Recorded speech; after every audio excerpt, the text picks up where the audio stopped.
नमस्ते दोस्तों। कैसे हो आप लोग? आशा करता हूँ आप लोग अच्छे होंगे, ज़बरदस्त होंगे और अपनी तैयारी कर रहे हैं। आपका बिहार पुलिस में आपका आगे जो समय आने वाला है उसमें आपका बम्पर भर्ती आने वाला है। जो आपका बिहार सरकार है उसने आपका ये जो बताया है, जिसमें आपका बिहार पुलिस में लगभग 67,000 प्लस पदों पर वैकेंसी आने वाली है। जिसमें आपके विभिन्न पद हैं, कांस्टेबल से लेकर आपका दरोगा। ठीक है, तो मैं आपको सब कुछ बताऊंगा और ये वगैरह आपका न्यूज में भी निकला है। ठीक है, तो वीडियो स्टार्ट करते हैं और जानते हैं इस भर्ती के बारे में। देखो, अगर आपको पहले से पता चल जाएगा कि भाई ये वैकेंसी आ रही है तो आप उसके लिए फोकस करने लगोगे। ठीक है, क्योंकि जब वैकेंसी निकल आती है फिर वो एग्जाम करा लेते हैं तो पढ़ने का टाइम नहीं मिलता है। और अगर आपको पहले से ही पता चल जाएगा और आप अच्छे से तैयारी कर लोगे तो आसानी से सिलेक्शन भी पा लोगे। तो जानते हैं इस भर्ती के बारे में। ठीक है, तो देखो, ये आपका अखबार का कटिंग है। अगर आपको इसको देखना हो तो मैं जो यूट्यूब का कम्युनिटी पोस्ट होता है ना, जो यहाँ पर फोटो लगाई जाती है, वहाँ पर आप देख लीजिए और मैं आपको उसका अखबार का कटिंग भी लगा दूंगा न्यूज़पेपर का। देखो, तो बिहार पुलिस में आपका 67,000 प्लस पदों पर वैकेंसी आएगी। पद के नाम क्या है? तो पद जैसे आपका दरोगा, तो दरोगा की जो है वो 20,937 पद पर आपकी वैकेंसी निकाल ली जानी है।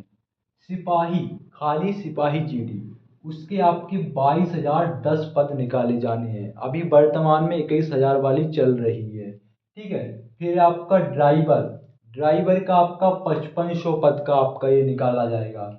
और डायल 112, जो आप कॉल लगा देते हो ना, कहीं लफड़ा वगैरह या कहीं लड़ाई वगैरह हो गया तो कहते हैं ना जल्दी से फोन लगा दो 112 को। तो वो 112 का भी आपका 19,288 आपका वैकेंसी आने वाला है, जिसमें आपका कांस्टेबल भी होता है और दरोगा दोनों शामिल होते हैं। तो डायल 112 जो आपका हमारे यहाँ उत्तर प्रदेश में, तो अब स्कॉर्पियो से घूम रहे हैं डायल 112 वाले। पहले बोलेरो से घूमते थे, अब स्कॉर्पियो से घूम रहे हैं, वो भी काली वाली स्कॉर्पियो। तो समझ रहे हो ना पुलिस का क्या जलवा चल रहा है। ठीक है, तो 19,288 पदों पर डायल 112 का भी आपका वैकेंसी आने वाला है। टोटल 67,000 पद हैं। अब इसका कब तक आपका आवेदन हो सकता है वो मैं आपको बताऊंगा। उससे पहले आप योग्यता इसकी देख लो। अगर आप दरोगा के लिए आवेदन करना चाहो तो भाई ऑल इंडिया का कैंडिडेट इसमें आवेदन कर सकता है। ठीक है, तो इसमें जो आपकी दरोगा के लिए उम्र सीमा जो होना चाहिए वो 20 से 37 वर्ष होना चाहिए। 20 वर्ष से लेकर 37 वर्ष का कैंडिडेट आवेदन कर सकता है पुरुष। महिलाओं के लिए 20 से 40 वर्ष रखी गई है।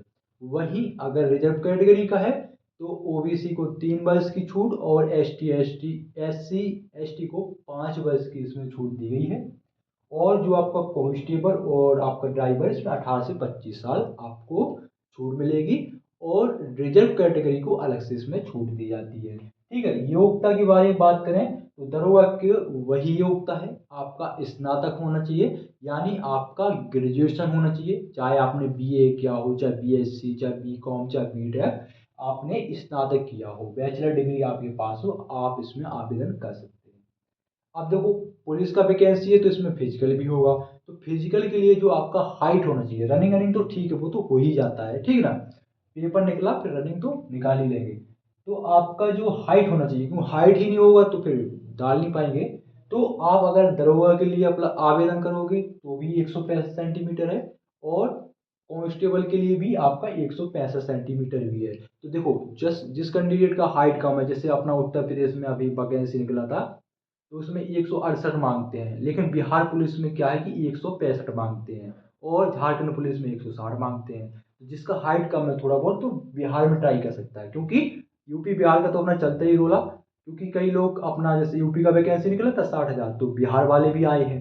ठीक है, और देखो वहां पर बिहार का टीचर का वैकेंसी निकला था तो अपन यूपी वालों ने डाला है। हम ये नहीं कहते भाई तो सबको डालो, लेकिन कई लोग ऐसे होते हैं कि हाँ बिहार पुलिस में वैकेंसी निकल रहा है तो बिहार में मत डालना। अभी देखो जैसे छत्तीसगढ़ वाले हैं, हाँ छत्तीसगढ़ में वैकेंसी निकला तो छत्तीसगढ़ का डोमिसाइल होना चाहिए। ये कौन सी बात हुई यार, हमारा यूपी में निकला तो यूपी वाले डाल रहे, ये बात नहीं होनी चाहिए। और अच्छा लगना चाहिए भाई, कहीं यूपी वाला पार्टिसिपेट कर रहा है तो और अच्छी बात है? अपना दम जमाओ ना यार। ये थोड़ी कि भाई इंडियन है, भारतीय है, ये सोच के चला करो। ठीक है, तो कांस्टेबल दरोगा दोनों के लिए 165 सेंटीमीटर हाइट है और महिलाओं का 155 सेंटीमीटर। सैलरी वही रहता है 21,700 इन हैंड।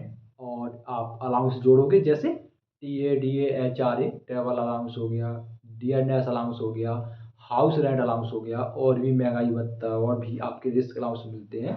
तो आपकी 30 से 35 हज़ार 32 से 35 हज़ार आपकी शुरुआत की सैलरी इसमें बन जाएगी। ठीक है, अब बात कर लेते हैं इसकी अप्लाई डेट के बारे में। देखो वर्तमान में अभी सिपाही का वैकेंसी तो चल ही रहा है, अभी फाइनल तो हुआ नहीं है।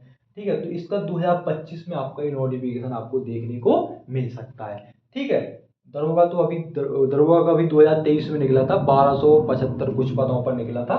दरोगा का आपका 2025 में देखने को मिलेगा। और डायल 112 को तो 100% आपको देखने को मिलना ही मिल रहा है, क्योंकि आपको पता है जैसे जैसे चुनाव नज़दीक आते हैं वैसे ही वैसे आपका वैकेंसी निकालते हैं। और खासकर बिहार में भी आपके चुनाव हुए तो उन्होंने कुछ जल्दी जल्दी वैकेंसी निकाली। अभी आप ये हरियाणा का देख लो, हरियाणा का उन्होंने वैकेंसी निकाला, वो वाला वैकेंसी फाइनल नहीं हुआ, दूसरा वैकेंसी का नोटिफिकेशन दे दिया।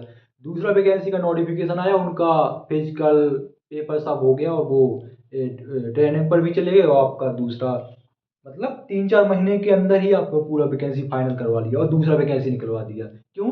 क्योंकि चुनाव जीतना था। तो नेता लोग क्या है कि भाई उनको चाहिए वोट, और वो किसी के मीत नहीं होते नेता।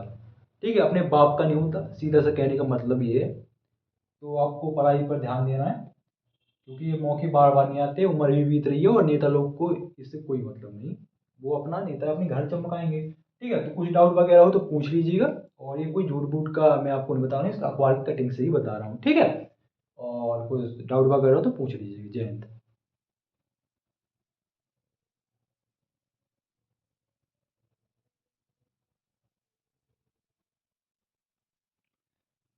हाँ, एक बात और मैं आपको कहना चाहूँगा। देखो एसएससी जीडी का भी आपका वैकेंसी है, जनवरी फरवरी में आपके एग्जाम है एसएससी जीडी के। तो उसके प्रीवियस ईयर के पेपर आप मेरे चैनल पर बिल्कुल देखिएगा, सपोर्ट करिएगा। और आरपीएफ एसआई के तो आपके पता ही है, आपको दिसंबर में है। लेकिन अभी कांस्टेबल का डेट नहीं आया, लेकिन कांस्टेबल का जो डेट है वो 8 जनवरी है, ध्यान रखिएगा। आपका जनवरी में आरपीएफ कांस्टेबल का एग्जाम है 8 जनवरी से, इतना आप लगभग बता रहा हूँ, कहीं ऑफिशियली ये नोटिफिकेशन नहीं आया है रेलवे की तरफ से, लेकिन मेरा अनुमान आप पर 95% बिल्कुल सही है। आपके जो इसके कांस्टेबल के एग्जाम है आपको 8 जनवरी को सब पता चल जाएगा, कब है कब नहीं, ये आप देख लीजिएगा। एक नोटिफिकेशन बाहर हो रहा था, उसमें लिखा था। और जो आपका आरआरबी ने पहले जारी नहीं किया, उससे पहले वो नोटिफिकेशन बाहर हो रहा था। और जब का नाम आरआरबी ने एग्जाम का नोटिस जारी किया तो वही सेम बिल्कुल मैच खा गया। तो आपका 8 जनवरी तक हो सकता है, ये आप ध्यान रखिएगा। ठीक है, कांस्टेबल वाले भी कई कैंडिडेट हैं।